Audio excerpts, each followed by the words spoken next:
철옹성 같은 침묵의 요새, 그 깊은 어둠 속에서 썩은 관습의 틈을 파고드는 차가운 폭풍이 시작됩니다.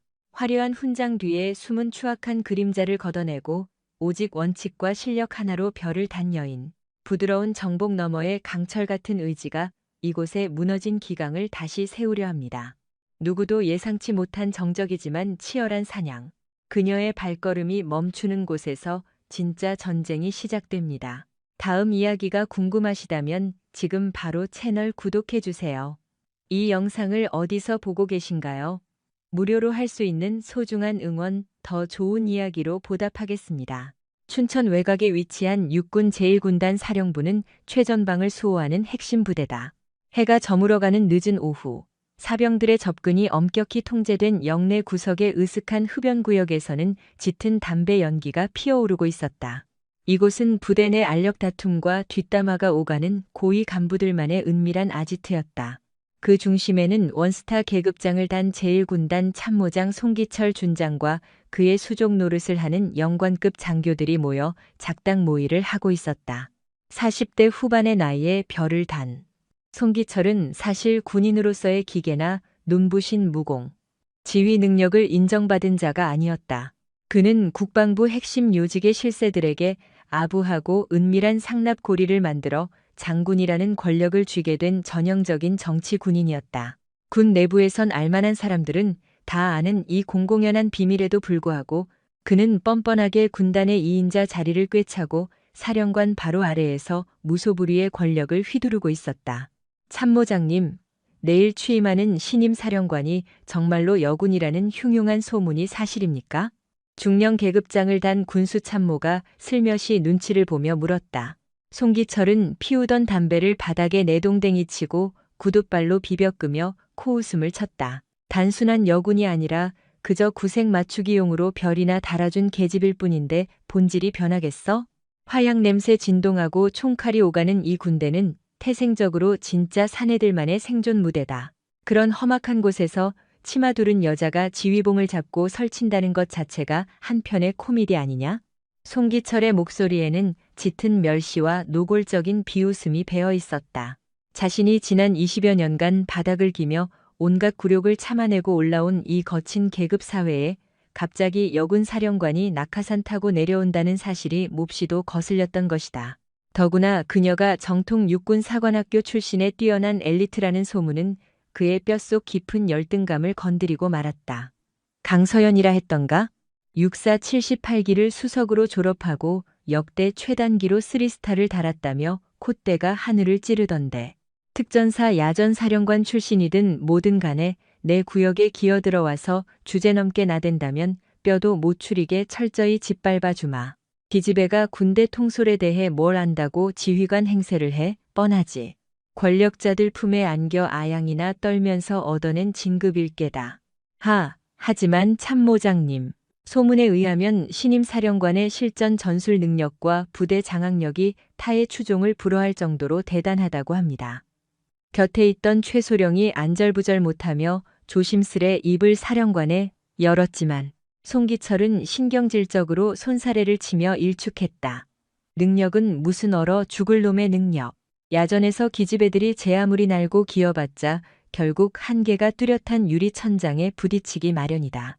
내가 이 부대에서 장장 4년 동안 황제처럼 군림하면서 피땀 흘려 구축해놓은 끈끈한 인프라가 얼마나 막강한 줄 아느냐? 그 물정 모르는 년이 굴러들어와서 감히 내 귀한 밥그릇을 엎으려 든다면 가차없이 그 숨통을 끊어버릴 것이다. 사령관 자리라는 게 어차피 길어야 2년 하다 떠나는 뜨내기 철새 아니냐? 내가 이 부대의 절대적인 터줏대감으로 버티고 있는 이상 3스타 하라비가 와도 내 눈치를 보며 기어 다녀야 한다. 송기철의 목소리는 광기를 띠며 점점 더 거칠어졌다. 지난 4년 동안 그는 제1군단에서 누구도 견제할 수 없는 무소불위의 권력을 독점해왔다. 막대한 예산이 들어가는 부대 시설 보수, 장교 진급 심사, 거액의 훈련비 배정 등 굵직한 알짜 사업은 모두 그의 결제 도장이 필수였다. 그는 이 권력을 10분 활용해 지역 건설사 및 군납업자들과 유착하여 천문학적인 액수의 검은 돈을 착복해왔다. 그런 치밀하고 더러운 수법으로 긁어모은 비자금이 무려 수십억 원에 달했다. 자신이 세운 이 견고한 부패의 철옹성이 혹시라도 깐깐한 성격의 신임 여군 사령관에 의해 금이 갈지도 모른다는 본능적인 불안감이 그의 신경을 날카롭게 자극하고 있었다. 당장 내일 취임식 단상에서 그 기집애가 무슨 되지도 않는 헛소리를 늘어놓을지 어디 구경이나 해보자고. 10중 8구 어머니 같은 따뜻한 리더십으로 장병들을 보듬겠다는 식의 진부하고 뻔한 대사나 읊어대겠지.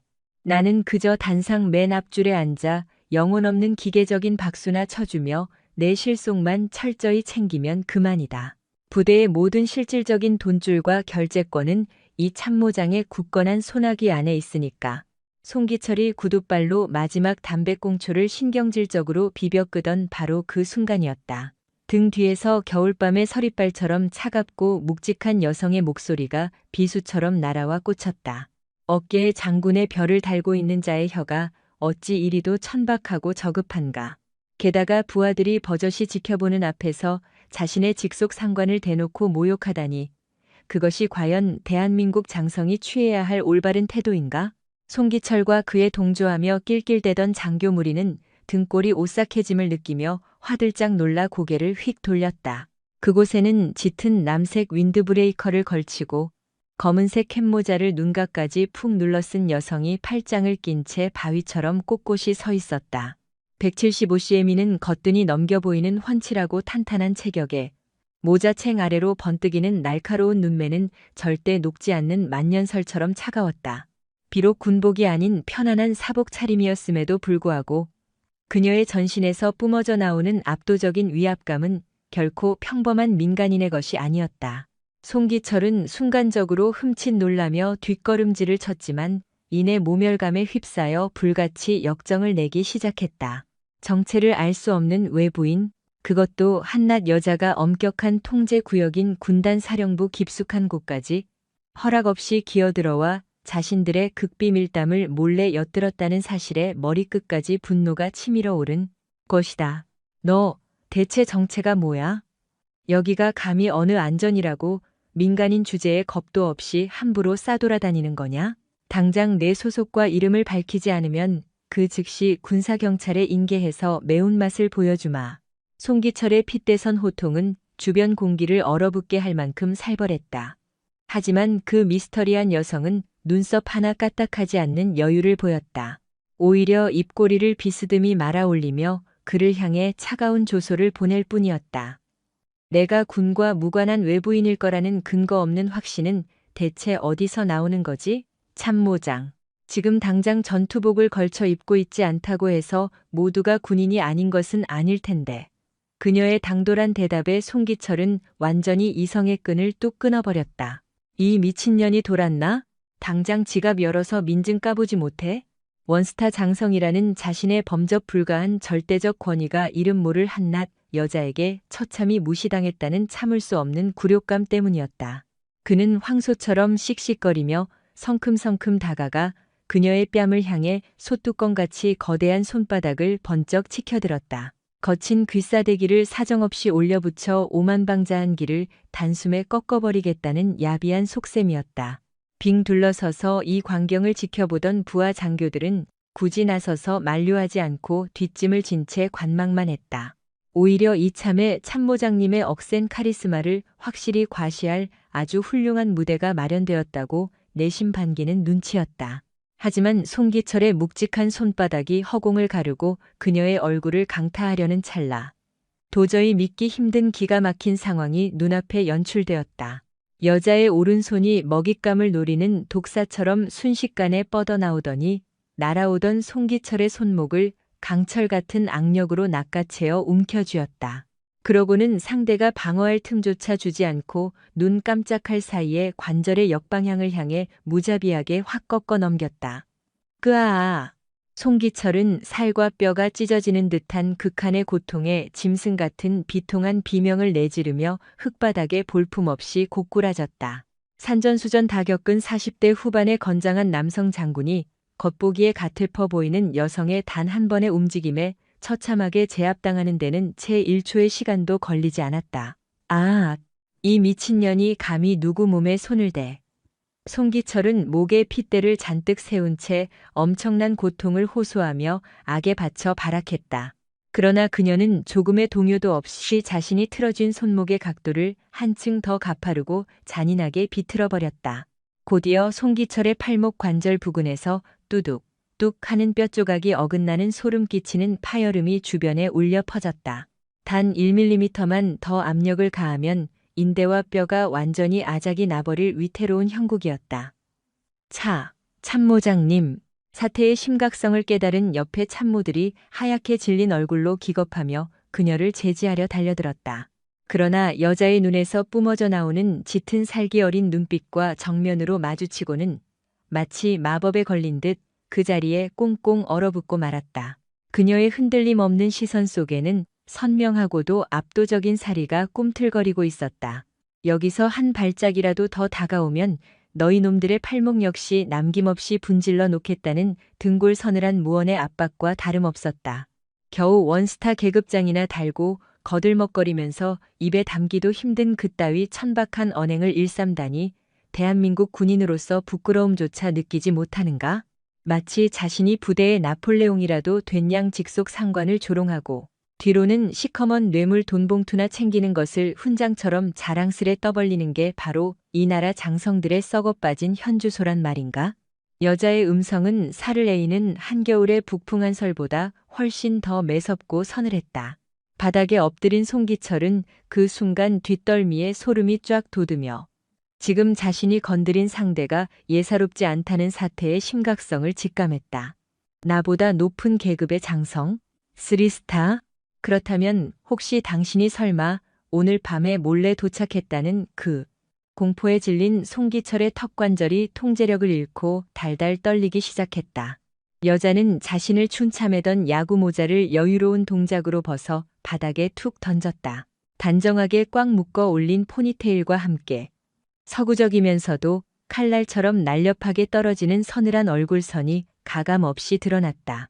나이는 기껏해야 30대 후반쯤으로 보일 만큼 젊었지만 그녀의 낯빛과 눈동자 속에는 수백 번의 험난한 야전과 생사가 오가는 사선을 직접 넘나들며 생존해온 진짜 군인 특유의 서슬퍼런 강인함이 깊숙이 깃들어 있었다. 우리 내일 아침 취임식 단상 위에서 아주 정식으로 다시 대면하도록 하지, 참모장.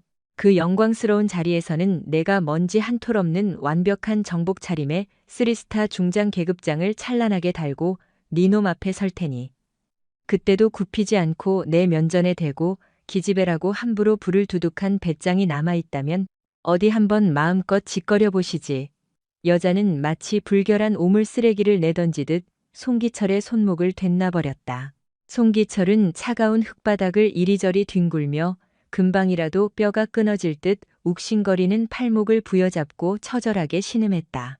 그의 오만했던 안색은 이미 녹아내리는 촛농처럼 핏기 없이 하얗게 질려 있었다. 아, 참. 돌아서다 보니 잊을 뻔했군.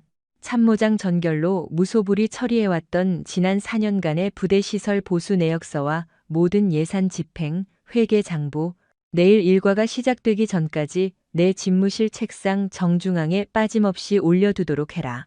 내일 부임하자마자 시작할 첫 공식 업무로 아주 뼈대 안쪽까지 숨김없이 탈탈 털어 감찰해 볼 작정이거든. 만에 하나 숫자 단 하나라도 아귀가 맞지 않고 비어 있다면 넌 아주 피곤하고 긴 겨울을 보내게 될 거다. 그녀의 날카로운 일갈의 송기철의 얼굴은 단순히 사색이 되는 것을 넘어 잿빛으로 파랗게 질려버렸다. 사령관이 직접 회계 장부를 샅샅이 들여다보겠다는 선언은 그가 지난 4년 동안 비열하게 빼돌려 은닉해둔 거액의 검은 돈 꼬리가 완전히 밟혀 파멸할 수도 있다는 사형 선고와도 같은 치명적인 경고였다. 여자는 바닥에 널브러진 그에게 단 한 번의 동정 어린 눈길조차 주지 않은 채 미련 없이 군화 발소리를 내며 그 자리를 표표히 떠났다. 안개 속으로 멀어지는 강서연 중장의 차가운 실루엣을 노려보는 송기철의 두 눈동자에는 지독한 공포와 억눌린 사리가 동시에 소용돌이치며 얽히고 있었다. 그녀의 모습이 완전히 시야에서 사라지자 소란스러웠던 흡연 구역에는 숨소리조차 내기 힘든 무거운 정적이 짓누르듯 감돌았다. 한참 동안 얼어붙어 눈치만 살피던 대대장 한 명이 마른 입술을 축이며 조심스럽게 입을 열었다. 참모장님. 방금 그 길을 꺾고 간 여자가 정말로 내일 취임하실 신임 사령. 개소리 집어치우고 주둥이 닥쳐라. 다들 당장 내 눈앞에서 꼴도 보기 싫으니 싹 다 꺼져버려. 송기철은 수치심과 악에 받쳐 야수처럼 울부짖었다. 박살난 그의 오른손은 어느새 피가 통하지 않아 시뻘겋게 퉁퉁 부어올라 끔찍한 몰골을 하고 있었다. 그러나 부러진 뼈가 뇌리를 때리는 육체적 통증보다 지금 당장 그를 더 미치고 환장하게 만드는 것은 하늘 높은 줄 모르던 자존심의 완벽한 붕괴였다. 그토록 대놓고 무시하며 창녀 취급하며 깎아내렸던 여군 사령관이 이토록 압도적이고 무자비한 전투 괴물일 줄은 상상조차 하지 못했던 것이다. 하지만 그 무엇보다 뼈저리게 끔찍한 사실은 그녀가 부임하기도 전부터 이미 자신이 저질러온 구린내 진동하는 비자금 횡령 내역을 정확히 냄새맡고 압박해 들어오고 있다는 점이었다. 송기철은 한겨울 사시나무 떨듯 미세하게 경련하는 손길로 바지 주머니에서 황급히 스마트폰을 꺼내들었다. 당장 국방부 최고 핵심 라인에 포진해 있는 최고위급 군 인사에게 긴급 구사일생의 SOS를 쳐야만 살 수 있었다. 사성 장군, 포스타 이도영 대장, 그 막강한 거물급 인사가 바로 지금의 송기철을 지켜주는 유일하고도 튼튼한 동아줄이었다. 그러나 다급하게 통화 버튼을 꾹 누르려는 찰나 허공에 뜬 그의 손가락이 마비된 것처럼 딱딱하게 굳어버렸다. 만약 강서연 중장이 이미 빠져나갈 구멍 없는 완벽한 횡령 증거를 손에 쥐고 이곳에 내려온 것이라면 그녀 역시 이도영 대장 못지않게 국방부 수뇌부의 핵심 실세들과 두터운 정치적 커넥션을 맺고 있는 인물이라면 꼬리에 꼬리를 무는 의심 속에 송기철의 머릿속은 형체를 알 수 없이 엉켜버린 실타래처럼 한없이 복잡해져만 갔다. 불과 4년 전만 하더라도 진급 누락에 시달리며 만년 대령 신세에 머물러 울분만 토하던 그가 기적처럼 장군 배지를 가슴에 단 것은 오로지 이도영 대장의 막강한 뒷배와 특혜 덕분이었다. 그는 그 어두운 보은의 대가로 자신이 제1군단에서 온갖 비리로 삥땅 친 막대한 검은 돈의 절반을 매달 이 대장의 차명 계좌로 꼬박꼬박 상납해 오고 있었다. 만약 이 거대한 비자금 상납 루트가 만천하에 발각되기라도 하는 날엔 자신의 별이 떨어지는 것은 두말할 것도 없고 국방부를 호령하는 이 대장의 모가지까지 사이좋게 날아갈 절체절명의 판국이었다. 땅거미가 짙게 깔리며 부대에 완벽한 어둠이 내릴 무렵 송기철은 자신의 관사로 유령처럼 터덜터덜 걸어 들어와 거실의 낡은 소파에 넋이 나간 사람처럼 무거운 몸을 털썩 던졌다.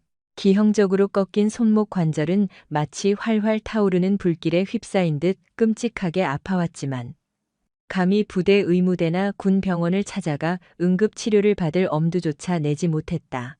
왜냐하면 규정상 군 병원에 방문해 치료를 받기 위해서는 진료 기록표상에 이 굴욕적인 부상이 정확히 언제, 어디서, 누구에 의해, 어떤 경위로 발생했는지 수치스러운 과정들을 한치의 거짓 없이 상세히 적어내야만 했기 때문이다. 직속 상관으로 부임할 여성 사령관에게 무참히 제압당해 손목 관절이 아작났다는 촌극을 도대체 어느 누구에게 보고할 수 있단 말인가? 송기철은 홀로 관사 구급함에서 진통제를 꺼내 삼키고 부어오른 팔목을 붕대로 거칠게 감싸며 이를 으드득 갈았다. 동이 트고 끔찍한 취임 행사에 막이 오르면 운명의 주사위는 던져진다. 강서연 중장이 제3군단의 정식 지휘봉을 넘겨받는 그 순간 그녀는 이 거대한 부대의 절대적인 권력자로 군림하게 될 터였다. 별 3개와 별 1개라는 계급장의 아득한 격차는 그저 쳐다보는 것만으로도 숨이 막힐 지경이었다. 송기철은 핏발 선눈으로 창밖을 노려보았다. 군단 본부를 밝히는 가로등, 불빛들이 칠흑 같은 어둠을 밀어내며 위태롭게 깜빡이고 있었다.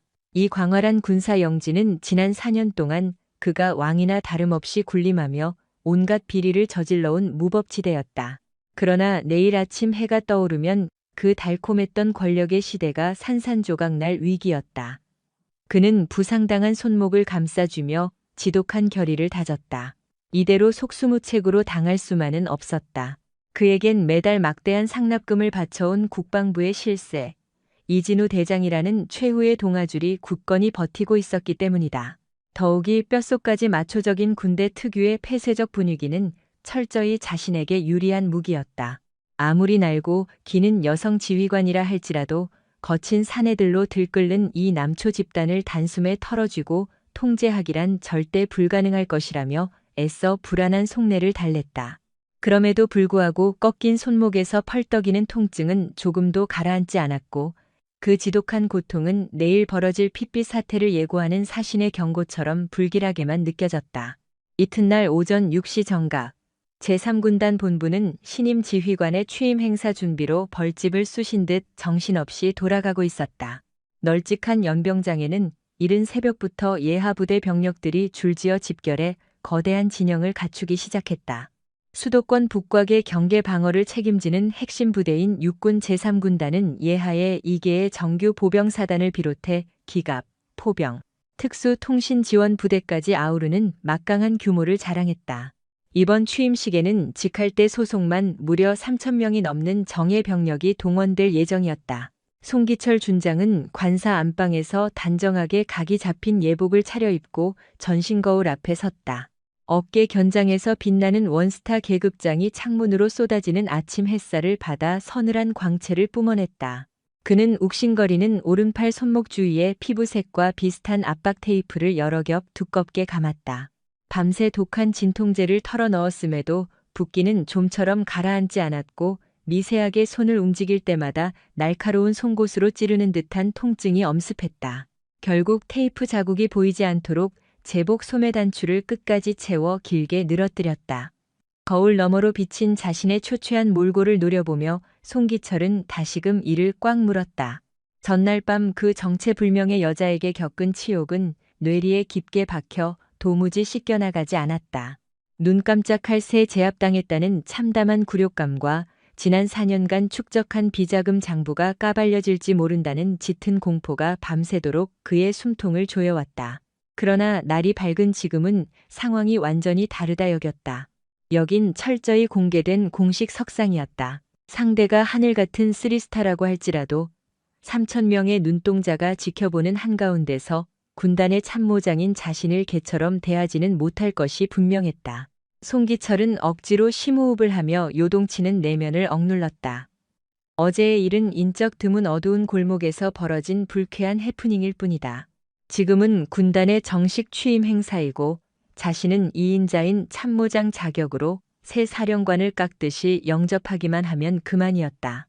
새 지휘관의 기세가 아무리 흉등하다 한들 이곳은 수십 년간 끈끈하게 뭉친 남성들의 카르텔이 철옹성처럼 지배하는 영토였다.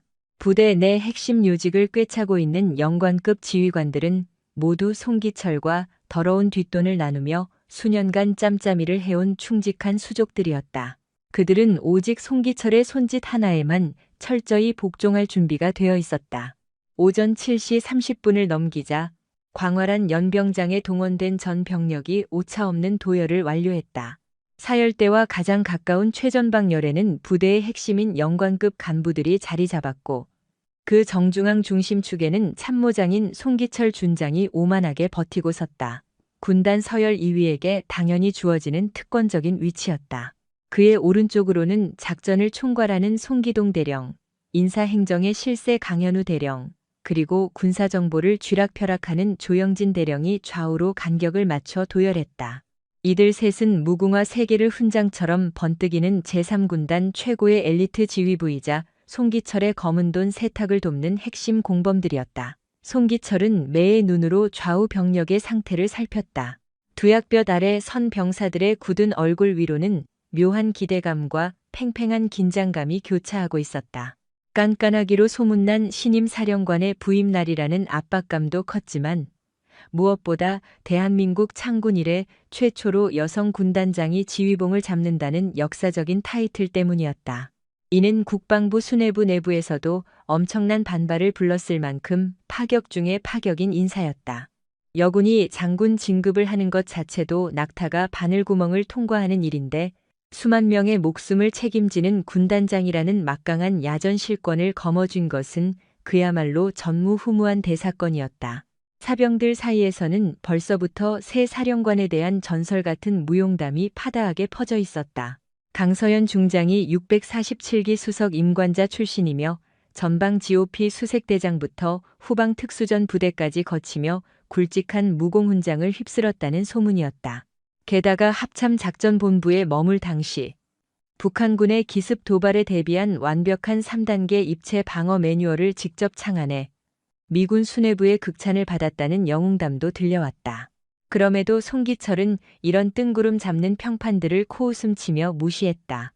여군이 훈련소에서 아무리 날고기며 우수한 성적을 냈다고 한들 진흙탕 같은 실전 부대 지휘 노하우는 턱없이 부족할 수밖에 없다고 확신했다. 더욱이 뼛속까지 마초적인 수컷들의 논리로 굴러가는 이 거대한 야전 조직을 온전히 장악한다는 건 망상에 가깝다고 굳게 믿고 있었다. 정각 팔씨를 알리는 시보와 함께 군악대의 웅장한 취조악이 울려 퍼지며 본 행사에 거대한 막이 올랐다. 연병장 맨 앞쪽에 우뚝 솟은 사열대 계단 쪽에서 군화 굽이 부딪히는 묵직한 인기척이 들려왔다. 송기철은 신경을 곤두세우고 예리한 독수리 같은 눈빛으로 그 방향을 집요하게 노려보았다. 그는 사열대로 올라오는 수행원들의 얼굴을 낱낱이 훑어 어젯밤 자신의 손목을 부러뜨릴 뻔했던 그 괘씸한 불청객을 색출해낼 속셈이었다. 참모장인 자신을 단숨에 바닥에 처박아버린 그 미친 여자는 필시 부대 내 어딘가에 숨어든 스파이나 군사안보지원사령부 소속 요원일 것이라 단정했다. 이 지긋지긋한 행사가 끝나는 즉시 헌병대 특수임무대를 풀어서라도 기필코 그 여자를 생포해 지옥을 맛보게 할 작정이었다. 마침내 단상을 향하는 레드카펫 위로 누군가의 뚜렷한 실루엣이 모습을 드러냈다. 그 순간 송기철은 벼락이라도 맞은 듯 심장이 발밑으로 쿵하고 곤두박질치는 끔찍한 감각에 휩싸였다. 구김살 하나 없이 완벽하게 다려진 각 잡힌 정복 차림의 여성이 위풍당당한 걸음걸이로 단상 한가운데를 향해 다가오고 있었다. 정모챙 아래로 번뜩이는 두 눈동자는 어젯밤 보았던 것 이상으로 차갑고도 잔혹해 보였다. 그러나 무엇보다 송기철의 시선을 질리게 만든 것은 그녀의 양어깨 견장에서 눈이 멀듯 찬란하게 빛나고 있는 세 개의 굵직한 은빛별, 바로 중장 계급장이었다. 송기철은 자신도 모르게 헉 하는 단말마에 숨을 집어삼켰다. 서늘하게 날선 이목구비와 압도적인 골격은 틀림없는 어젯밤의 그 괴한과 일치했다. 당시엔 칠흑같이 어두운 주차장 구석에서 까만 모자를 푹 눌러 쓰고 있어 얼굴을 온전히 확인하지 못했으나 저렇게 단상 위에서 정복을 입고 내려다보는 군주 같은 자태를 마주하니 일말의 의심조차 증발해버렸다. 강서현 중장. 대한민국 국군 역사상 최연소 3스타의 영예와 최초의 여성 군단장이라는 전설적인 타이틀을 동시에 거머쥔 괴물이 바로 어젯밤 자신을 쓰레기 취급하며 짓밟았던 그녀였던 것이다. 참모장 주변에 도열해 있던 대령들 사이에서도 충격에 빠진 술렁임이 전염병처럼 번져나갔다. 작전처장 송기동 대령이 슬며시 몸을 기울이며 은밀하게 귓속말을 던졌다. 참모장님, 저분이 새로 오신 강서현 중장님이 맞습니까? 도무지 3스타로는 안 보일 만큼 소문보다 훨씬 젊고 기가 셉니다. 입 닥치고 앞이나 봐. 송기철이 얼굴을 무섭게 일그러뜨리며 싸늘하게 일갈했다. 강하게 압박 붕대를 감아둔 손목 관절이 갑자기 불로 지지는 듯 다시 욱신거렸다.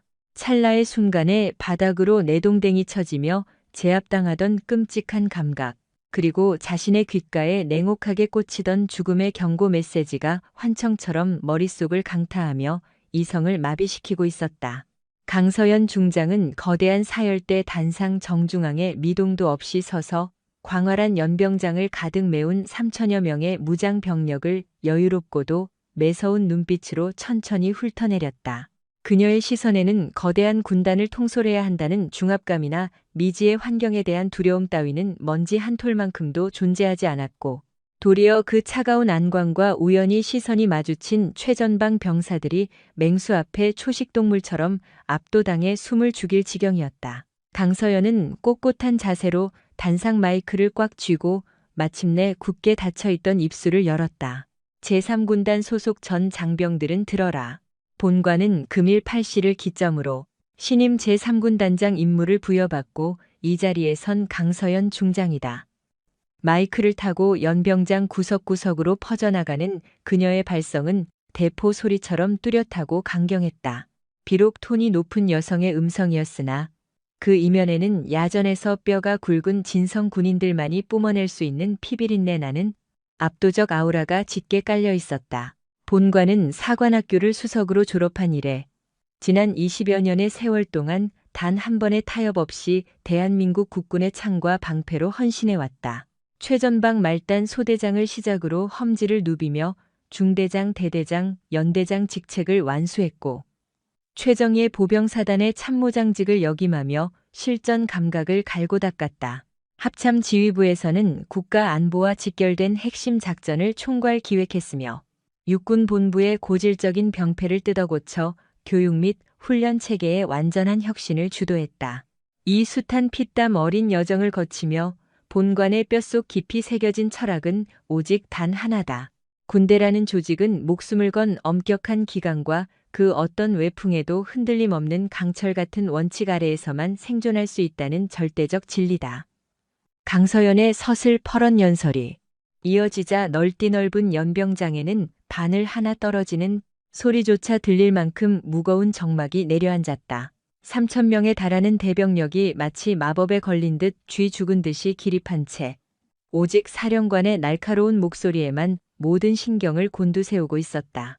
내가 오늘 이 무거운 단상에 올라선 것은 여성 군인이라는 구경거리용 꼬리표를 달고 온 것이 아니다. 오로지 10만 대군을 호령하고 제3군단을 이끌 대한민국 육군의 정식 3스타, 그 합당한 자격으로 이 자리에 선 것이다. 전장에서 내 성별 따위는 아무런 의미가 없는 쓰레기에 불과하다. 진정으로 우리가 목숨 바쳐 지켜야 할 가치는 우리 3군단이 조국 수호의 최선봉 부대로서 적의 도발을 분쇄하고 부여된 임무를 단 한치의 오차도 없이 피를 흘려서라도 완수해내는 것뿐이다. 송기철은 단상 위에서 쏟아지는 강서연의 불꽃 같은 연설을 들으며 빳빳한 정복 셔츠 안쪽으로 식은땀이 폭포수처럼 흘러내리는 것을 다급히 느꼈다. 쩌렁쩌렁하게 울려 퍼지는 그녀의 어조에는 신임 지휘관들이 을에 내뱉는 가식적인 유화 제스처나 따뜻한 덕담 따위는 단 한 방울도 섞여 있지 않았다. 포용과 화합이라는 허울 좋은 명분으로 부대를 이끌어보겠다는 뻔한 레퍼토리 대신 규정 위반자들의 목을 치겠다는 피도 눈물도 없는 철권 통치와 극단적인 엄벌주의를 전 부대원 앞에서 노골적으로 천명하고 있었기 때문이다. 본관이 이 막중한 자리에 발령받고 부임 준비를 하며 가장 먼저 돋보기를 들이댄 것은 바로 우리 제3군단 지휘부의 비정상적인 결제 라인과 썩어 빠진 자금 집행 시스템이다. 그리고 그 과정에서 참으로 경악을 금치 못할 범죄 수준의 문제점들을 다수 포착했다. 외부로 반출된 기밀 서류들은 교묘하게 숫자가 조작된 채 허위로 꾸며져 있었고 수십억 원대에 달하는 장비 재물 조사 내역은 창고의 실제 재고와 전혀 맞지 않았으며 횡령을 돕는 특정 간부들의 인사평가 자료만 선택적으로 파기되어 있었다. 강서연의 입에서 터져나온 이 끔찍한 폭탄 선언에 사열대 앞 VIP석의 공기는 영하의 날씨처럼 차갑게 얼어붙고 말았다. 꼿꼿이 서 있던 병사들의 대열 사이로 충격에 빠진 수군거림이 파도처럼 번져나가기 시작했다. 송기철의 안색은 핏기가 완전히 가신 잿빛으로 변해 흉측하게 일그러졌다. 저 발언은 신임 군단장이 취임하기도 전에 이미 부대 내부의 깊숙한 뒷조사를 모조리 끝마치고 자신의 비자금 장부까지 손에 쥐었을지도 모른다는 사형 선고나 다름없었다. 국가를 방위하는 군부대 심장부에 고름이 가득 찬 부패한 환부가 존재한다는 것은 이적 행위나 마찬가지다. 윗물이 탁하게 썩어 들어가 악취를 풍기면 그 아래의 조직 전체가 전염되어 무너지는 것은 시간 문제다. 나는 오늘 이 엄숙한 취임식 자리를 빌려 부대의 모든 암세포들에게 분명히 경고하겠다. 신성한 제3군단 내에서 군기를 짓밟고 얄팍한 개인의 호주머니를 채우기 위해 군수품에 손을 대는 쓰레기들에게 본관은 단 한치의 관용도 베풀지 않을 것이다.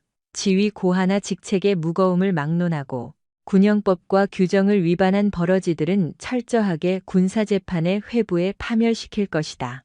강서연의 살기 어린 눈길이 천천히 단상 아래로 꽂히며 최전방의 도열한 영관급 지휘관들의 창백한 얼굴을 하나하나 도려내듯 훑어나갔다. 이윽고 그녀의 칼날 같은 시선이 무리의 정중앙에 선 송기철 준장의 가슴팍 이름표에 정확히 멈춰섰다. 송기철은 자신의 심장을 꿰뚫을 듯 쏘아보는 그 얼음 같은 눈초리에 호흡이 셌고 사지가 꽁꽁 묶인 듯한 끔찍한 마비 증세에 빠졌다. 3,000명이 넘는 부하들이 숨죽여 지켜보는 한가운데서 절대 권력을 쥔 새 지휘관의 조준경이 오롯이 2인자인 자신만을 타깃팅하여 사냥감을 보듯 집중되고 있었던 것이다. 참모장을 비롯한 군단 전 지휘부 인원들은 똑똑히 명심하라. 본관은 금일 오후 14시를 기점으로 참모장실부터 시작해 각 부서별 핵심 현안 보고를 릴레이로 청취할 것이다. 단 한 장의 영수증도 빠짐없이 관련 결제 서류 일체를 지참해 사령관실로 대령해라. 무엇보다 무기류 보급품 통계, 수송기 유류 대장, 그리고 사단 운영 자금 사용 내역서에 대해서는 과거 3개년치 원본 데이터를 전부 복구해 취합해두기 바란다. 본관이 직접 두 눈을 부릅뜨고 장부와 실물 데이터를 1원 단위까지 교차 검증할 테니 말이다. 강서연의 숨막히는 선언은 단순한 훈시가 아니라 썩은 살을 도려내겠다는 명백한 선전포고이자 사형 집행 예고장이나 다름없었다. 송기철은 덜덜 떨리는 무릎을 억지로 펴며 간신히 체중을 지탱해야만 했다. 과거 3년치의 재무 데이터를 밑바닥까지 파헤친다는 것은 그가 이진우 대장에게 상납하기 위해 저질러온 온갖 더럽고 추악한 부정부패의 민낯이 만천하에 까발려진다는 사형 선고와 같았다. 막대한 헬기 항공유 빼돌리기, 불량 전투 장비 밀반입을 통한 리베이트 수수, 납품업체로부터의 거액 뒷돈 챙기기, 부대 복지 기금 횡령 등등 그가 주도한 그 수많은 범죄 행각들이 결제 서류 어딘가에 치명적인 지문처럼 고스란히 꼬리를 남겨두고 있었기 때문이다. 마지막으로 이 자리에 선 모든 이들에게 당부할 말이 하나 더 있다. 강서연의 음성이 방금 전보다 한층 더 얼음장처럼 차갑고 묵직해졌다. 본관은 단순히 국방부의 구색 맞추기용 성평등 할당제 따위로 이 영광스러운 3스타 자리를 구걸해 얻은 것이 아니다. 오직 피를 토하는 훈련과 철저한 내 실력 하나만으로 숱한 경쟁자들을 짓밟고 쟁취한 자리다. 단지 여자 군인이라는 알량한 프레임에 갇혀 나를 나약하게 보거나 우습게 여기는 자가 있다면 그 짧은 생각은 평생 철창 안에서 후회하게 될 끔찍한 오판이 될 것임을 명심하라.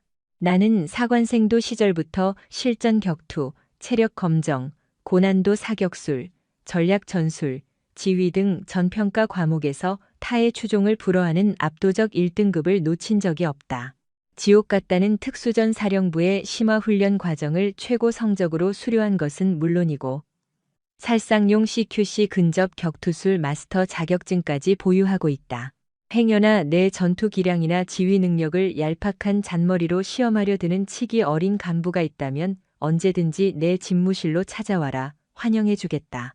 단 패배하여 부러지는 뼈와 파면당하는 대가는 스스로 뼈저리게 감당해야 할 것이다. 강서연의 소름 끼치는 연설이 잦아들자 연병장 전체에는 침을 꿀꺽 삼키는 소리조차 낼 수 없는 무거운 침묵만이 감돌았다.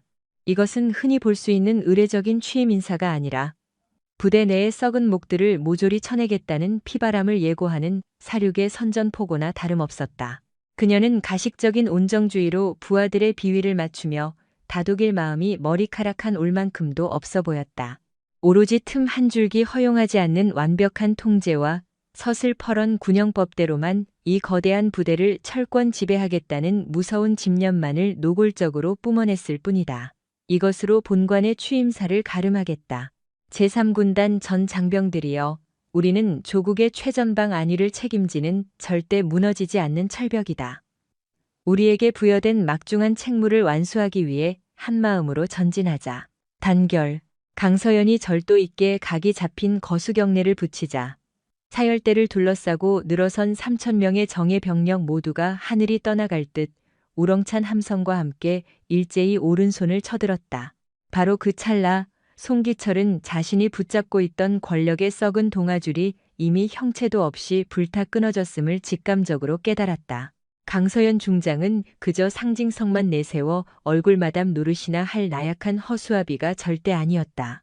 그녀는 만반의 사냥 채비를 끝내고 칼을 든 거대한 맹수였으며 송기철은 그 맹수가 짜놓은 덫에 갇혀 곧 숨통이 끊어질 가련한 쥐새끼에 불과했다. 무시무시한 취임 행사가 모두 종료되고 대열을 이룬 병력들이 소속 부대별로 흩어지기 시작했음에도 송기철은 발이 얼어붙은 듯 그 자리에 망부석처럼 서 있어야만 했다. 무릎 아래로 힘이 완전히 풀려버려 한 발짝도 뗄 수 없는 탓이었다. 작전처장 송기동 대령이 주변의 눈치를 살피며 조심스레 그의 곁으로 다가와 속삭였다. 참모장님, 안색이 시체처럼 창백하십니다. 옥체는 좀 괜찮으십니까? 이런 빌어먹을 상황에 괜찮을 리가 있겠어? 송기철은 자포자기한 심정으로 자조 섞인 헛웃음을 뱉어냈다. 두꺼운 압박 테이프를 둘둘 감아놓은 손목 관절에서는 뼈가 으스러지는 듯한 지독한 통증이 쉬지 않고 솟구쳤고 앞으로 그가 걸어가야 할 가시밭길 앞날에는 피를 머금은 짙은 먹구름만이 흉흉하게 몰려들고 있었다. 오후 14시 정각이 되자 강서연 중장은 본관 3층의 사령관실에서 부대의 운명을 가를 공식적인 첫 대면 결재 보고를 게시했다. 사령관 전용 집무실은 꽤나 넓고 쾌적한 환경을 자랑했지만 강서연은 고급스러운 가죽 소파의 배치나 화려한 벽면 인테리어 따위에는 눈길조차 주지 않았다. 그녀의 차가운 시선은 오직 육중한 마호가니 책상 위로 에베레스트 산처럼 아슬아슬하게 쌓여있는 두꺼운 결제판과 수십 권의 비밀 회계 장부들에만 매섭게 꽂혀 있었다. 이 숨 막히는 결제실로 첫 번째로 호출된 사냥감은 다름 아닌 참모장 송기철 준장이었다. 송기철은 납덩이처럼 무거운 서류 가방을 양손으로 쥔 채 덜덜 떨리는 손가락으로 사령관실의 육중한 나무 문을 노크했다. 그의 우측 팔목에는 여전히 핏기가 배어 나올 정도로 꽉 조인 압박 붕대가 처절하게 감겨 있었고 백한 두 눈동자와 잿빛 안색에는 극도의 피로감과 심장을 갉아먹는 초조함이 역력히 묻어났다. 살아남기 위해 두 눈을 부릅뜨고 신복들과 장부를 조작하며 밤을 꼬박 새운 혹독한 여파가 분명했다. 들어오십시오. 문 너머로 강서연의 서늘하고 건조한 음성이 비수처럼 날아들었다. 송기철은 마른 침을 삼키며 조심스레 문고리를 당겨 안으로 걸어 들어갔다. 강서연은 단 한치의 흐트러짐도 없이 각 잡힌 정복을 입은 채 거대한 집무실 책상 너머 의자에 꼿꼿하게 앉아 있었다. 그녀의 어깨에서 위압감을 뿜어내는 중장 계급장이 천장의 밝은 샹들리에 조명을 반사하며 섬뜩하게 번쩍였다. 그녀가 무표정한 얼굴로 송기철을 뚫어지게 응시하며 턱끝으로 책상 앞의 빈 의자를 가리켰다. 착석하시죠, 참모장. 긴 말할 것 없이 제가 오전에 지시한 작전 예산 및 보급품 현황 보고서부터 샅샅이 확인하겠습니다. 송기철은 덜컹거리는 손으로 들고 온 검은색 서류 가방을 열어 밤새 위조해낸 몇 개의 두꺼운 가죽 바인더를 책상 위에 가지런히 세팅했다. 장비 및 부품 보급 대장, 탄약 및 헬기 유류 소모 내역서, 그리고 군단 예하부대 운영비 결산서들이었다. 그러나 그 바인더 속을 빼곡히 채우고 있는 숫자들은 철저하게 날조되고 세탁된 완벽한 허위 문서에 불과했다. 송기철은 지난 3년 동안 이진우 대장에게 돈을 상납하며 은밀히 저질러온 거대한 횡령의 꼬리를 자르기 위해 모든 구멍을 허위 데이터로 교묘하게 덮고 포장해 두었다. 어젯밤 내내 송기동을 비롯한 신복들을 총동원해 군단 인트라넷 전산망의 과거 기록을 모조리 해킹해 고치고 유령 지출 결의서를 수천 장이나 가짜로 꾸며낸 피땀 어린 결과물이었다. 강서연은 산더미 같은 서류 중 맨 위에 놓인 붉은색 결제판을 무심한 손길로 열어젖혔다. 그곳에는 전년도 12개월치의 항공단 소속 헬기용 항공유 소비 명세서가 일목요연하게 정리되어 있었다. 데이터베이스에 인쇄된 빽빽한 수치들을 레이저를 쏘듯 날카롭게 스캔하던 그녀가 이내 서늘한 입술을 뗐다. 가져온 작년 3월자 유류 불출 기록을 보면 무려 2만 리터에 달하는 고급 헬기 연료가 항공 창고에서 반출된 것으로 기재되어 있군요. 적힌 사유는 제3군단 항공단 소속 아파치 헬기들의 전술 기동 훈련용이라고 명시되어 있는데 이상하게도 해당 부대 군수과장이 직접 서명한 실물 인수증은 어디에도 없고 누락되어 있죠. 왜 그렇습니까? 송기철의 얼굴 근육이 일순간 마비된 듯 딱딱하게 굳어버렸다. 전혀 예상치 못한, 아니 완벽하게 조작했다고 믿었던 부분에서 튀어나온 날카로운 지적에 턱이 막혀버렸다. 아, 그 서류는 아마 항공단 행정반 캐비닛에 별도로 보관되어 있을 겁니다. 제가 곧바로 확인해 보겠습니다. 참으로 기이한 일이네요. 제가 오늘 아침 출근 직후 의심스러운 정황이 있어 항공단장에게 직접 다이렉트로 크로스 체크를 해보았습니다. 그런데 그 시기에 그들 부대가 군수처로부터 지급받은 훈련용 연료는 고작 0리터에 불과하다는 답변을 받았습니다. 무려 0리터에 달하는 막대한 양의 항공유가 허공으로 증발해버렸는데 이 엄청난 오차를 도대체 무슨 수로 해명할 작정입니까? 혹시 부대 밖으로 몰래 빼돌려 현금화라도 하셨습니까? 강서연의 뼈를 때리는 음성은 얼음장처럼 차갑고도 소름 끼치도록 명료했다. 송기철의 등줄기를 타고 서느라고 축축한 식은땀이 비오듯 쏟아져 내렸다. 강서연의 그 얼음장 같은 추궁에 그는 일순간 호흡마저 잊고 말았다. 취임 첫날. 그것도 출근 직후에 예하 부대의 실물 재고와 전산 데이터를 완벽하게 교차 검증해냈다는 것은 인간의 영역을 벗어난 치밀함이었다. 아마도 물류 담당 부사관이 전산망에 입력하는 과정에서 치명적인 오타를 냈을 가능성이 큽니다. 제가 즉시 창고로 내려가 CCTV와 대조해 보겠습니다. 전산 오타라고 하셨습니까? 군수품 중앙통제 서버에서 항공유 50리터가 증발한 것을 단순 오타로 치부하는 건 참모장님의 직무 유기이자 심각한 군법 위반입니다. 강서연은 태블릿 PC에 화면을 송기철 쪽으로 거칠게 밀어내며 맹수처럼 매서운 눈빛을 쏘아보냈다. 저는 이곳에 오기 한 달 전부터 3군단 산하의 모든 유료 반출입 디지털 로그를 포렌식 수준으로 복원했습니다. 더불어 위장된 민간 유조차가 부대를 드나들던 위성 사진까지 확보했죠. 송기철 참모장님이 군납 비리 업체 대표 한기영과 은밀히 결탁하여 막대한 양의 군용 항공유를 빼돌리고 천문학적인 리베이트를 수수해온 정황은 이미 빼도 박도 못할 팩트입니다. 송기철의 핏기가 가신 얼굴은 갓 죽은 시체처럼 창백하게 질려버렸다. 한기영은 경기권 군납시장을 쥐락펴락하는 악명 높은 브로커이자 사업가였다. 송기철은 지난 3년간 그와 검은 카르텔을 형성하여 폐급 부품을 신형으로 둔갑시키고 헬기 연료를 밀매하는 등 조직적인 범죄를 주도해왔다. 그 추악한 거래로 그의 차명 계좌에 꽂힌 뇌물만 무려 6억 원을 훌쩍 넘긴 상태였다. 군단장님, 명백한 오해이십니다. 누군가 저를 음해하기 위해 교묘하게 조작한 제 사전에 조작이나 착오 따위는 없습니다. 강서연은 서늘한 음성으로 그의 말을 자르며 보안인가가 찍힌 붉은색 파일철을 테이블 위로 던졌다. 묵직한 마찰음과 함께 쏟아져 나온 종이들에는 송기철이 해외 페이퍼 컴퍼니를 통해 우회 개설한 암호화폐 지갑과 차명 계좌의 자금 추적 내역이 적나라하게 담겨 있었다. 송금된 IP 주소부터 환전된 액수, 그리고 브로커의 서명까지 한치의 오차도 없이 나열되어 있었다. 지난 3년간 당신의 차명 네트워크를 통해 세탁된 불법 비자금이 도합 6억 2천만 원입니다. 그중 4억 원은 한기영의 위장 계열사에서 흘러나왔고 나머지 역시 군납 비리에 연루된 하청 업체들의 뒷돈이죠. 이토록 완벽하게 입증된 금융 로그 앞에서도 계속 오리발을 내미실 작정입니까? 송기철은 성대가 마비된 듯 헐떡거리며 단 한마디도 내뱉지 못했다. 강서연이 움켜쥔 증거물은 그의 숨통을 끊어놓을 완벽한 사형 선고나 다름없었다. 금융당국의 추적조차 피할 수 있도록 3중 딥웹을 통해 세탁한 자금망이었건만 그녀는 부임 전부터 첩보 작전을 방불케 하는 정보력으로 이 모든 장막을 박살낸 것이다. 지휘관님, 제발 제가 이 억울함을 소명할 수 있도록 하루만, 아니 반나절이라도 유예를 주십시오. 저는 절대. 그 구질구질한 변명은 제가 아니라 국방부 조사본부 취조실에 가서 하시길 바랍니다. 저는 오늘 오후 5시 정각에 이 모든 비위 증거를 군검찰에 다이렉트로 이첩할 것입니다.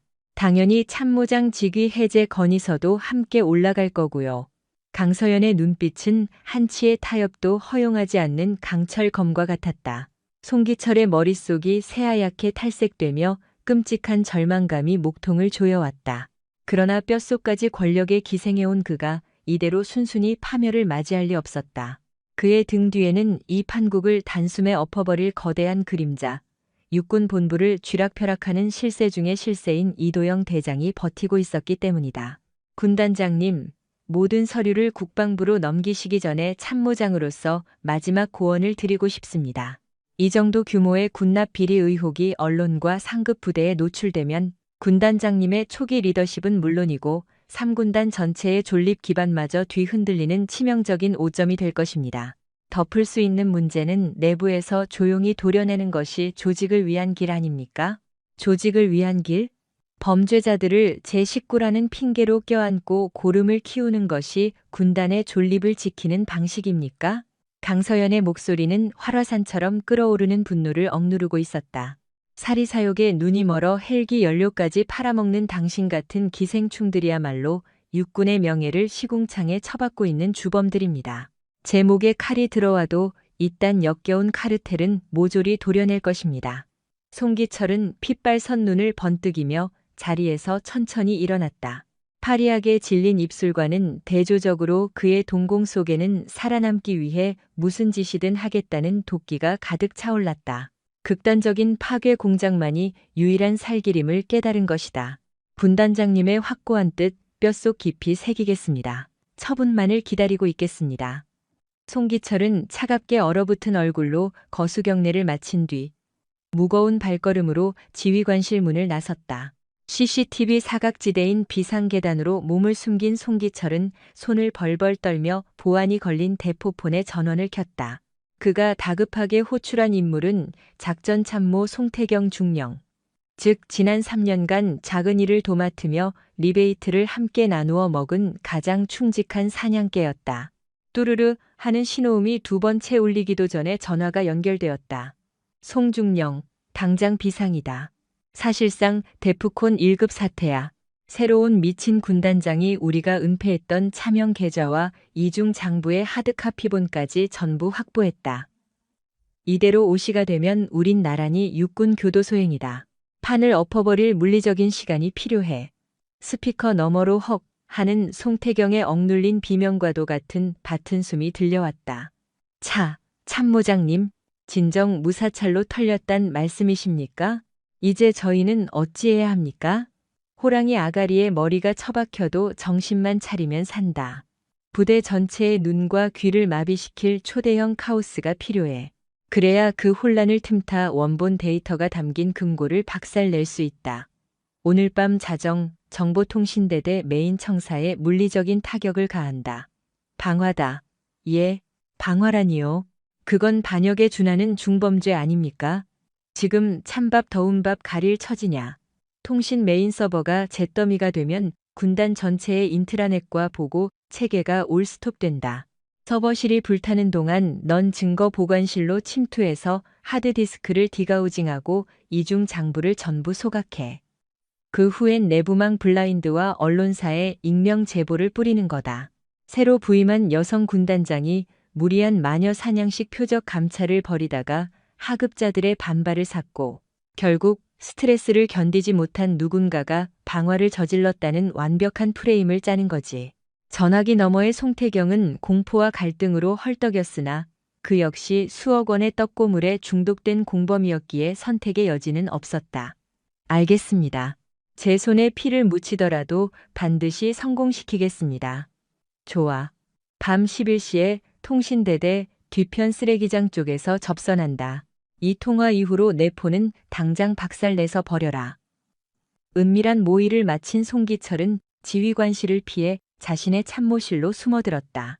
블라인드를 모두 내린 그는 덜덜 떨리는 손으로 담배를 꺼내 불을 붙였다. 니코틴이 혈관을 타고 흐르자 공포로 마비되었던 뇌세포가 다시 교활하게 돌아가기 시작했다. 강서연이 아무리 날고 기는 쓰리스타라 해도 태양 앞에서는 한낱 촛불에 불과했다. 송기철은 금고 깊숙한 곳에 숨겨둔 비상용 폴더폰을 꺼내 특정 단축 번호를 길게 눌렀다. 군부 내 최고의 실력자이자 인사권을 독점하고 있는 육군본부 이진우 대장의 비밀 라인이었다.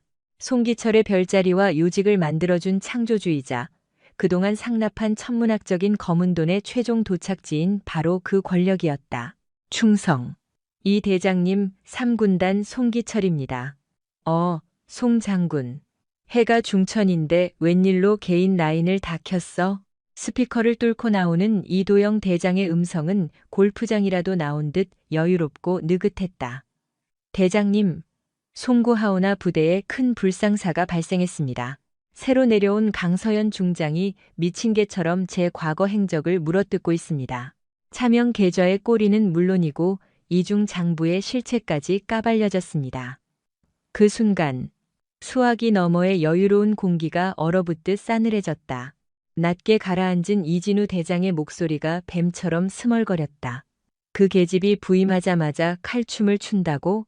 자네가 얼마나 일처리를 허술하게 했으면 그깟 기집애 하나한테 꼬리를 밟히나? 죽을 죄를 지었습니다. 하지만 솟아날 구멍은 파두었습니다. 오늘 밤 3군단 심장부에 물리적인 화재를 일으켜 남은 증거를 잿더미로 만들겠습니다. 3군단 심장부에 그리고 그 모든 책임을 강서연의 히스테릭한 강압 감찰 탓으로 뒤집어 씌워 군단을 뒤집어 놓을 계획입니다. 호호, 방화라. 극단적이긴 하지만 나쁘지 않은 시나리오군. 좋아, 자네는 현장에서 그 여자의 무능함이 돋보이도록 판을 짜게. 나는 육본과 국방부 출입 기자들을 움직여서 여군 지휘관의 치명적인 한계라는 기사를 대문짝만하게 내주지. 애초에 전방 군단의 치마 두른 장성이라니 군대가 미쳐 돌아가는 꼴을 이참에 바로잡아야지. 통신이 끊어지자 송기철의 입가에 마침내 안도의 미소가 번졌다. 육군의 살아있는 권력이 든든한 방패막이가 되어준다면 두려울 것이 없었다. 시간은 속절없이 흘러 어느덧 시계바늘이 밤 10시 30분을 가리키자 3군단 사령부는 무거운 암흑과 짙은 안개 속으로 가라앉았다. 자정이 가까워지는 시각, 송태경 중령은 통신대대 뒤편에 버려진 폐자재 창고 옆 짙은 그림자 속에 웅크려 있었다. 그의 손에 들린 스포츠 가방 안에는 인화점 조작을 거친 공업용 톨루엔 3통과 스마트폰으로 원격 조작이 가능한 전자식 기폭제가 들어있었다. 심장이 갈비뼈를 부술듯 뛰었지만 그는 군화의 발소리조차 내지 않고 유령처럼 2층 비상구로 접근했다. 보안 시스템 점검을 핑계로 미리 복제해둔 전자태그 RFID 카드를 대자 경고음 없이 철문이 스르륵 열렸다. 1층 당직실에 불빛만을 남겨둔 채 건물 전체가 수면 상태였다. 송태경은 곧장 메인 광 케이블이 지나는 2층 EPS실로 침투해 뱀처럼 얽힌 통신선 위로 독한 냄새를 풍기는 톨루엔을 아낌없이 쏟아부었다. 그리고 배전반 틈새에 기폭 장치를 설치한 뒤 40분 후에 카운트다운을 시작했다. 흔적 없이 건물을 빠져나온 그는 인적이 드문 체력 단련장 뒤편 숲에서 송기철과 조우했다. 사복 차림의 송기철은 초조하게 담배를 씹고 있었다. 세팅은 완벽하게 끝났나? 예, 참모장님. 40분 후면 3층 서버실까지 불길이 도달해 모든 데이터가 완전히 녹아내릴 겁니다. 수고했다. 이제 우리는 경보음이 울릴 때까지 대기한다. 불길이 치솟으면 내가 즉시 지휘봉을 잡고 진화 작업을 엉망으로 꼬아놓을 거다. 소방차가 진입하지 못하도록 길을 막고 초기 진화를 고의로 지연시켜 부대를 완전한 마비 상태로 몰고 가야 해. 정확히 0시 40분. 고막을 찢어버릴 듯한 요란한 사이렌 소리가 3군단 본부의 정막을 단숨에 갈기갈기 찢어놓았다. 송기철 일당은 지휘관용 레토나를 거칠게 몰아 화재 현장으로 급발진했다. 이미 통신대대 2층 창문 틈새로 맹렬한 오렌지빛 화염이 뿜어져 나오고 있었고 시커먼 유독가스가 하늘을 가리고 있었다. 비상사태다. 당직 사관은 당장 전 병력을 깨워 현장으로 투입해. 송기철은 군화도 제대로 신지 않은 척 연기하며 미친 듯이 고함을 질러댔다. 소화기를 들고 뛰어오는 초동 대처조를 향해 그는 일부러 건물이 붕괴될 위험이 있으니 전원 반경 50m 밖으로 후퇴하라며 말도 안 되는 지시를 내려 진압의 골든타임을 고의로 갉아먹었다. 불길이 3층 서버실의 방화벽마저 녹여버리려던 찰나. 시끄러운 사이렌 소리를 뚫고 얼음 송곳 같은 목소리가 송기철의 뒤통수를 강타했다. 진압을 지휘해야 할 참모장이 오히려 불길을 키우고 있군요. 흠칫 놀라 돌아본 송기철의 시야에 완벽한 전투복 차림에 단독 군장까지 결속한 강서연 중장이 압도적인 위압감을 뿜어내며 서 있었다. 그녀의 어깨에서 빛나는 세 개의 별보다 모든 것을 꿰뚫어 보는 듯한 고요한 눈동자가 더욱 섬뜩했다. 군단장님, 가스 폭발의 위험이 커서 제가 병력의 접근을 통제하고 통제가 아니라 방조이자 공범의 행동이겠죠. 강서연은 송기철의 어깨를 차갑게 밀쳐내고는 매서운 눈보라 같은 시선으로 타오르는 불길을 응시하며 단 한치의 오차도 없이 현장의 상황을 통제하기 시작했다. 소방항공대의 투입 시점은 언제인가?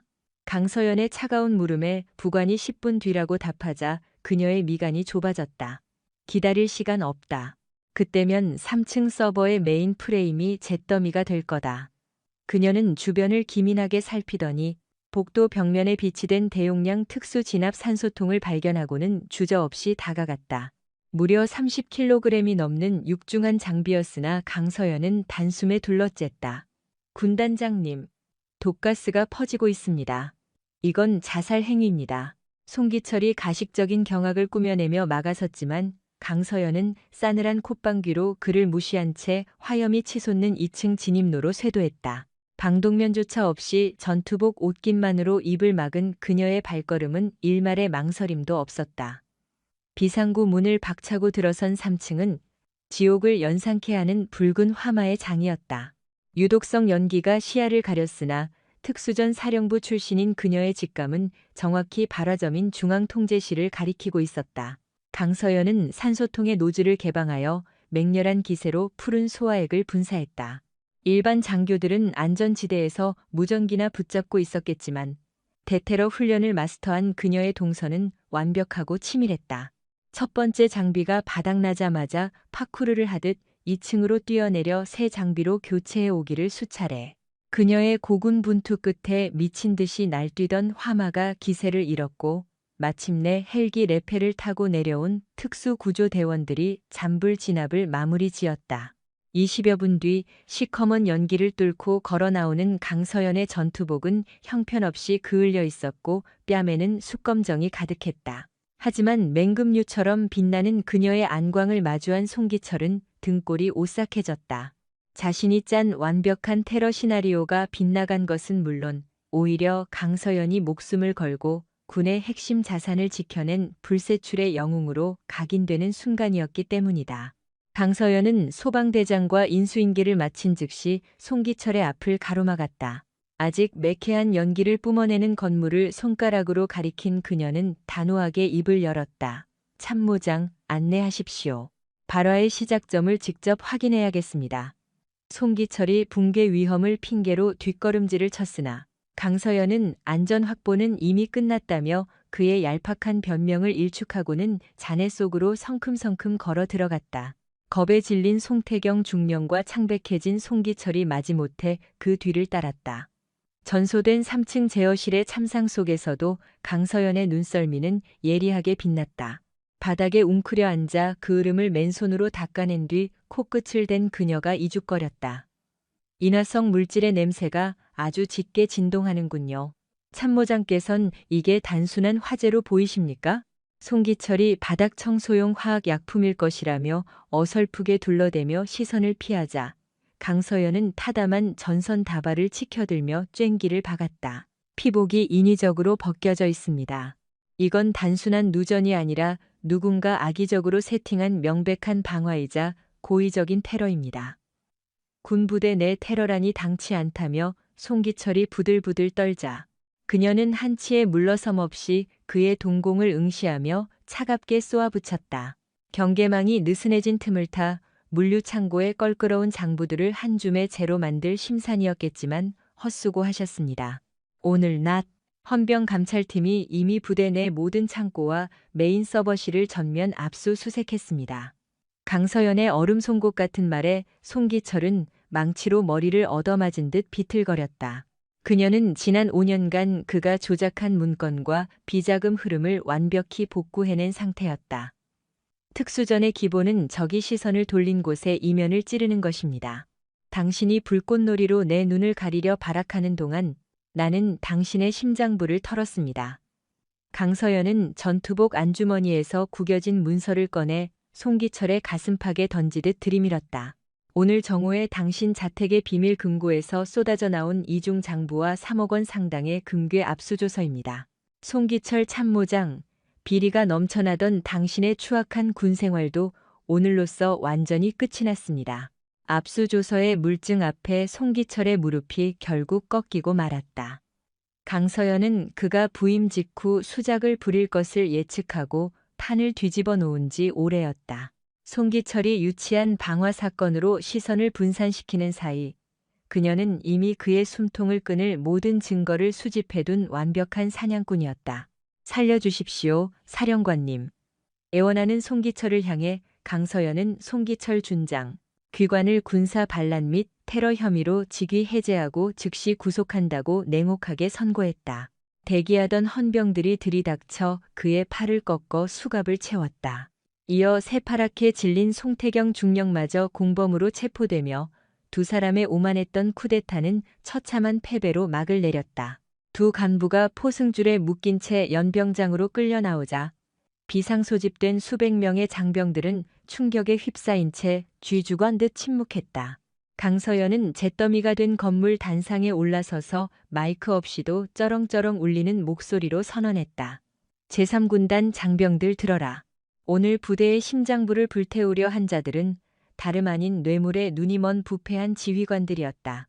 나는 오늘부로 군복에 똥칠을 하는 모든 썩은 가지들을 무자비하게 쳐낼 것이다. 이는 제3군단장으로서 제군들에게 바치는 첫 번째 맹세다. 그 자리에 도열한 모든 병사들은 압도적인 위엄을 뿜어내는 강서연을 향해 경외감에 찬 경례를 올렸다. 취임 첫날 사선을 넘나들며 재난을 제압하고 내부의 고름까지 한 번에 짜낸 그녀의 군신 같은 모습에 모두가 매료되었다. 하지만 강서연의 시선은 이미 연병장 너머의 더 어두운 곳을 향하고 있었다. 송기철의 뒤를 봐주고 있는 거대한 그림자, 국방부의 최고 권력자 이도영 대장과의 진짜 전면전이 그녀를 기다리고 있었다. 다음 날 아침, 용산 국방부 청사 꼭대기층에 위치한 이도영 대장의 VIP 집무실은 폭풍전야의 고요함 속에서 무거운 긴장감에 휩싸여 있었다. 군 인사권과 막후 권력을 양손에 쥔 사성 장군 이도영은 창밖을 응시하며 연신 탁자를 거칠게 두드렸다. 지난 40여 년간 군부에 뿌리 내리며 쌓아 올린 철옹성 같은 그의 범죄 커넥션이 밤사이 송두리째 흔들리고 있었다. 핵심 자금줄이자 신복 중의 신복이었던 3군단의 송기철이 새벽에 전격 체포되었다는 소식은 그의 심기를 날카롭게 긁어놓았다. 그래서 송기철이가 불장난을 치다 꼬리를 밟혔다 이 말인가? 이도영의 싸늘한 물음에 참모진들은 숨을 죽이고 고개만 숙였다. 보급품 횡령과 수십억 대의 비자금 조성 혐의에 통신망 방화 지시까지 더해졌다는 상세한 보고가 이어지자 이도영의 얼굴은 분노로 불그락푸르락해졌다. 그가 지난 세월 동안 송기철에게서 상납받은 검은 돈만 무려 15억을 상회했다. 만약 궁지에 몰린 송기철의 입이 뚫린다면 여러 차명 계좌로 쪼개어 세탁한 비자금의 꼬리가 잡히는 건 시간 문제였다. 강서연 중장. 감히 내 구역에 흑발로 쳐들어오다니. 이도영은 끓어오르는 분노를 사기지 못하고 고함을 쳤다. 국방장관의 뜻에 따라 낙하산으로 꽂힌 강서연 중장이 취임 이틀 만에 벌인 짓이라고는 도저히 믿기지 않을 정도의 파괴력이었다. 여군 지휘관이라는 점을 들먹여 그녀의 통솔력을 얕잡아 보았던 자신의 오만하고 안일했던 실책을 뼈저리게 후회했다. 송기철이 군사 재판으로 넘어가기 전에 무조건 신병을 빼돌려 수단과 방법을 가리지 말고 선수를 쳐서 데려와. 이도영은 다급히 수화기를 집어들고 군 검찰수장에게 전화를 걸어 압력을 행사했다. 자신보다 계급이 낮은 송기원의 입김을 이용해 이번 사건을 군 내부의 가벼운 징계건으로 덮어버리려는 심산이었다. 수사단장, 군 전체의 명예를 생각해서라도 3군단 송기철건은 각별히 유도리 있게 덮어야 하지 않겠나? 절차를 핑계로 수사를 최대한 지연시키게. 그러나 수화기 너머에서는 이미 강서연이 수사망을 촘촘히 짜두어 헌병대 물증이 차고 넘친다는 절망적인 답변만이 돌아왔다. 이도영이 어떻게든 빠져나갈 구멍을 만들라며 소리치던 바로 그 순간 굳게 닫혀있던 집무실 문이 다급하게 열렸다. 비상입니다, 장군님. 부관이 숨을 헐떡이며 사무실로 뛰어들어왔다. 강서연 중장이 강 대장님과 송기철 사이의 검은 돈 흐름을 국방부 감찰실은 물론 메이저 언론사 3곳에 동시에 넘겼다고 합니다. 오늘 저녁 9시 뉴스에 일제히 헤드라인으로 터질 예정입니다. 그 보고를 듣는 순간 이도영의 얼굴에서 핏기가 싹 가셨다. 수화기를 든 손이 덜덜 떨렸다. 강서연의 일격은 치명적이었다. 군사법원에만 자료를 넘겼다면 제19 감싸기로 어떻게든 물을 탈 수 있었겠지만 언론에 폭로되어 대중의 분노가 들끓게 되면 국방부 장관조차도 자신을 방어해 줄 수 없었다. 이도영은 절망 속에서 마지막 동아줄을 잡는 심정으로 육군의 최고 정점인 참모총장에게 전화를 걸었다. 사관학교 시절부터 생사고락을 함께 해온 40년 지기였다. 동기야, 날 좀 살려주게. 강서연 그 독사가 군의 기강을 무너뜨리고 있어. 그러나 수화기 너머 참모총장의 목소리는 북풍한 설처럼 차가웠다. 이진우. 언론에 뿌려진 뇌물장부에 자네 이름이 명확히 적혀 있다던데. 이쯤 되면 나도 손을 쓸 수가 없네. 감찰실에서 부르면 순순히 조사나 받게. 매정하게 끊어진 전화통을 붙잡고 이도영은 책상 위에 명패와 서류들을 미친 듯이 집어던졌다. 절대 권력을 누려온 그의 40년 군 생활이 단 이틀 만에 강서연이라는 태풍 앞에 산산조각 나버렸다. 한편 같은 시각 용인의 제3군단 사령관실. 강서연은 책상 위에 산더미처럼 쌓인 송기원 장군과 송기철 간의 차명 계좌 거래 내역, 녹취록, 그리고 송기철의 친필 비자금 장부를 차분히 정리하고 있었다. 이 거대한 아킬레스건을 찾아낸 것은 그녀의 신복 윤혜인이 단 이틀 만에 거둔 성과였다. 그때 부대 내에서 유일하게 청렴함을 유지하던 인사처장 강현우 대령이 다급히 문을 열고 들어왔다. 사령관님, 육군 본부 쪽에서 헌병수사대 차량이 출발했다는 정보입니다. 타깃은 우리 군단 필시 꼬리 자르기를 위해 송기철 준장의 신병을 탈취하려는 움직임입니다. 강서연의 입가에 서늘한 미소가 번졌다. 진짜 전쟁은 이제부터 시작이었다. 윤혜인은 확신의 찬어조로 덧붙였다. 이도영 사령관이 어떻게든 꼬리를 자르려 최후의 발악을 하는 겁니다. 송기철을 육본으로 이첩시켜 모든 증거를 인멸하고 입을 막으려는 치졸한 수작이죠. 어떻게 대응하시겠습니까? 강서연은 단호하게 고개를 저었다. 전면 차단해. 송기철은 명백히 우리 3군단 소속이며 이 모든 비리의 온상도 바로 여기다. 육본 수사단이 이 사건에 개입할 법적 명분은 단 한 줄도 없어. 윤서연은 곧장 의자에서 일어나 전투복 상의를 단정히 걸쳐 입었다. 그녀가 방탄 헬멧을 챙겨 들고 문을 나서자 강현우 대령이 긴장한 얼굴로 뒤따랐다. 사령관님, 만약 육본 측과 무력 충돌이라도 발생하면 어찌 감당하시렵니까? 물리적 충돌? 그런 일은 없을 거요. 나는 오직 군법과 원칙이라는 절대적인 무기를 쥐고 싸우는 중이니까. 저들이 먼저 총구를 겨누지 않는 한 유혈 사태는 없소. 윤혜인은 즉각 군사경찰 특임대 스디티 막사로 향했다.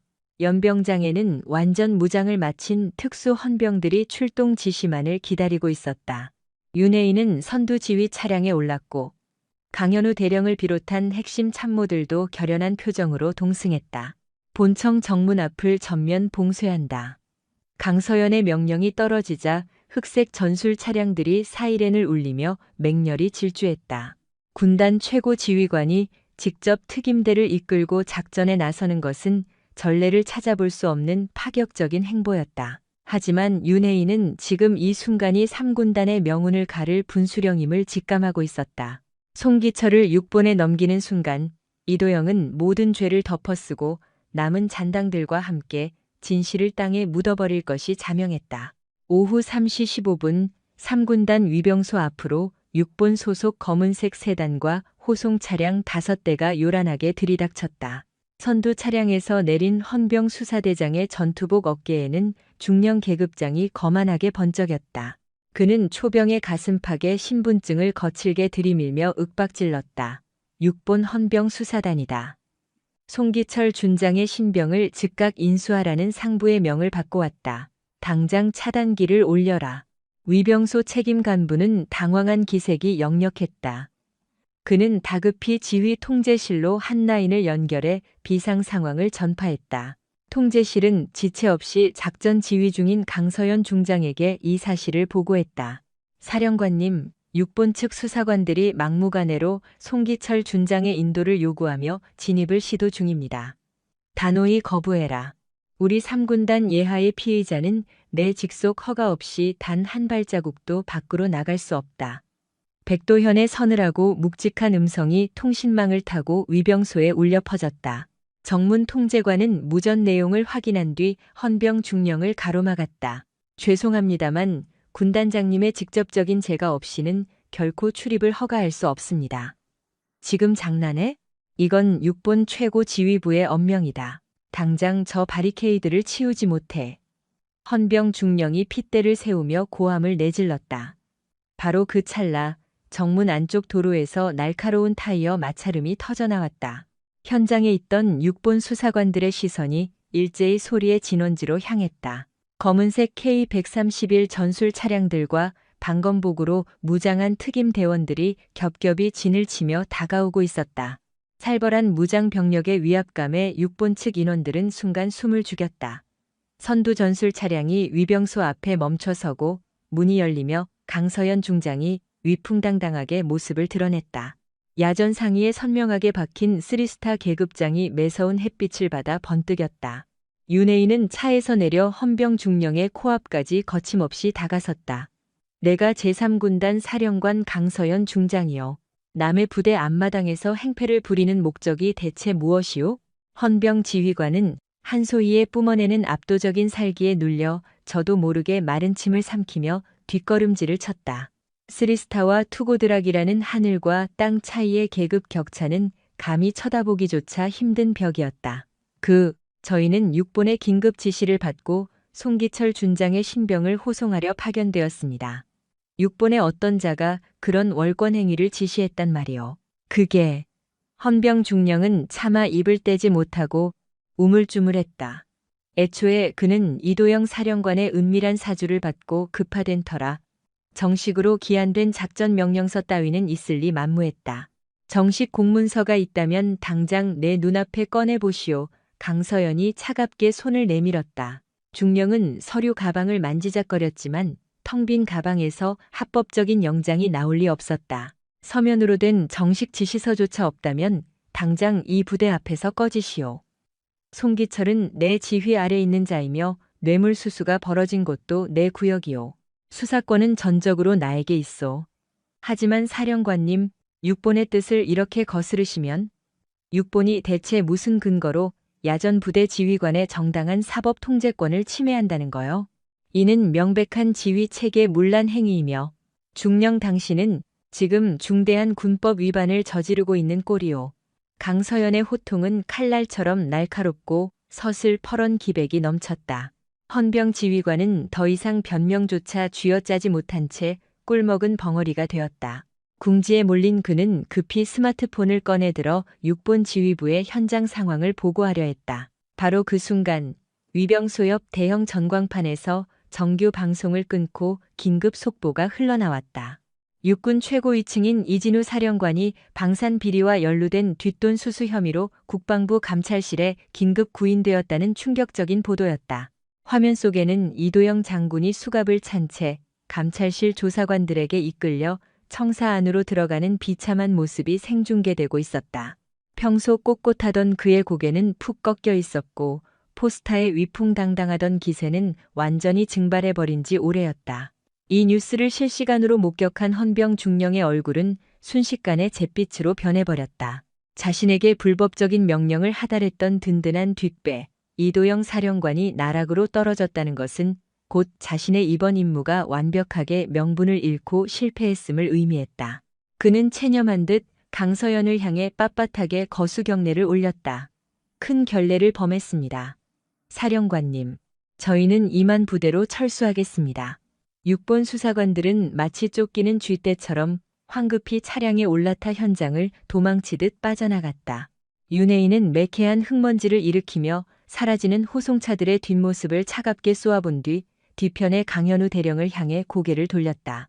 대령, 즉시 송기철 준장을 군사재판소로 이첩하여 구속 수감하시오. 또한 이번 비자금 스캔들에 연루된 부대 내 모든 인원에 대해 지휘 고하를 막론하고 강도 높은 색출 작업을 시작하시오.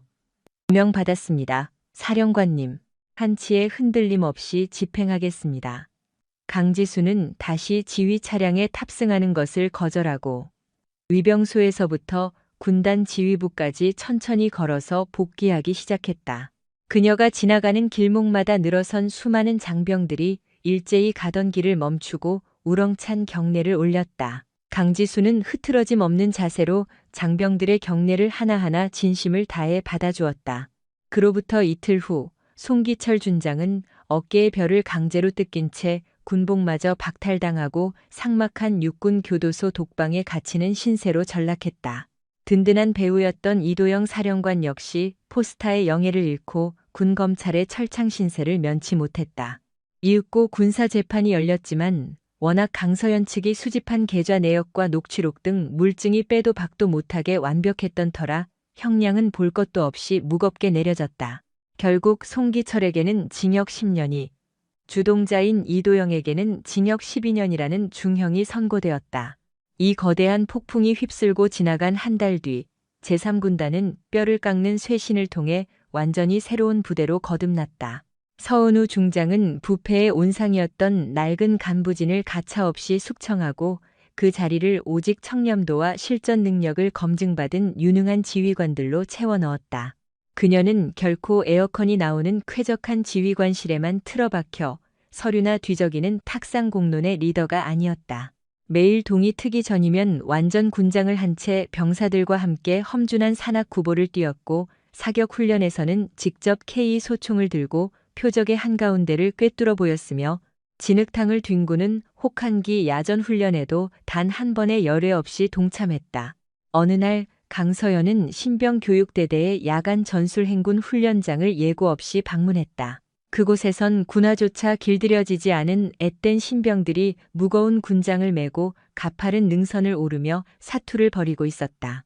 윤혜인은 수행원들을 물리고 직접 단독 군장을 맨 채 신병들의 행군 대열 맨 뒤통수에 자연스럽게 합류하여 산길을 올랐다. 하늘 같은 쓰리스타 군단장이 가장 계급이 낮은 훈련병들과 같은 보폭으로 거친 숨을 몰아쉬는 광경은 부대원들 가슴 속에 묵직한 파동을 일으켰다. 숨막히는 훈련 일과가 모두 끝난 늦은 밤, 야영지에서 꿀물 한 잔을 마시던 한소희의 곁으로 윤 이등병이 쭈뼛거리며 다가왔다. 사령관님, 감히 한 가지 여쭤봐도 되겠습니까? 그래, 굳어있지 말고 편하게 말해보아라. 무슨 고민이라도 있나? 사령관님 같은 최고 지휘관께서는 어째서 저희 같은 말단 병사들과 똑같이 흙먼지를 마시며 행군을 하시는 겁니까? 그냥 통제실에서 무전으로 지시만 내리셔도 충분한 것 아니겠습니까? 강지수는 피어오르는 모닥불을 바라보며 잔잔한 미소를 지었다. 진정한 지휘관은 부하들이 흘리는 피눈물과 땀방울을 서류 쪼가리가 아닌 온몸으로 이해해야 한단다. 그 고통의 무게를 곁에서 함께 짊어지지 않으면 명령의 생명력이 깃들지 않지.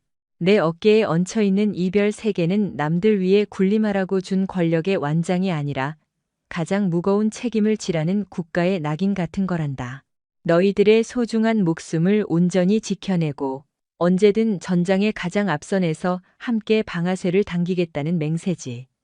윤 이등병은 가슴 깊은 곳에서 울컥 치밀어 오르는 감동을 느끼며 목이 터져라 경례를 붙였다. 강지수 역시 흙 묻은 손을 들어 올려 각 잡힌 답례를 하며 덧붙였다. 대한민국 육군의 뼈대는 공정함과 엄격한 규율 위에서만 바로 설 수 있다. 그 흔들림 없는 원칙을 너희도 군 생활 내내 절대 가슴에서 지워서는 안 된다. 그날 새벽 윤혜인은 텅 빈 사령관실에 홀로 앉아 산더미 같은 작전 계획서에 서명하고 있었다. 차가운 유리창 너머로는 제3군단 지휘부의 보안 등 불빛들이 별빛처럼 어둠을 밝히고 있었다. 이곳에 부임한 지 고작 한 달이라는 짧은 시간이 흘렀을 뿐이지만 이 부대와 수만 명의 장병들은 이미 그녀의 피부치나 다름없는 운명 공동체가 되어 있었다. 그녀는 무슨 일이 있어도 이 젊은 생명들을 최전선에서 호위할 굳은 결의를 다졌다. 내부에서 스멀거리는 썩어빠진 부패 세력의 잔재는 물론이고 외부에서 호시탐탐 국경을 노리는 적들의 위협으로부터 말이다. 권유리 중장은 언론이 떠들어대는 창군 이래 최초의 여성 군단장이라는 화려한 수식어에 결코 안주할 생각이 없었다. 그녀는 언제나 올바른 신념을 거침없는 실천으로 증명해내는 참된 무인이자 군인이었다. 그리고 부패를 끊어내고 정의를 세우기 위한 그녀의 눈부신 진군은 이제 막 거친 출발선을 박차고 나갔을 뿐이다. 최종적인 의미와 교훈은 다음과 같습니다. 폭풍이 지나간 자리, 비로소 맑은 공기가 감돕니다. 우리는 흔히 권력이 세상을 바꾼다고 믿지만 정작 세상을 지탱하는 것은 화려한 별이나 자리가 아닌 꺾이지 않는 원칙이었습니다. 진정한 강함은 누군가를 짓밟는 힘이 아니라 모두가 외면하는 진실을 마주할 줄 아는 용기에서 나옵니다. 가장 낮은 곳에서 묵묵히 헌신하는 이들의 눈물이 헛되지 않도록 오늘도 누군가는 차가운 밤 공기를 가르며 묵직한 발걸음을 내딛습니다. 당신의 원칙은 오늘 어떤 길을 가리키고 있습니까?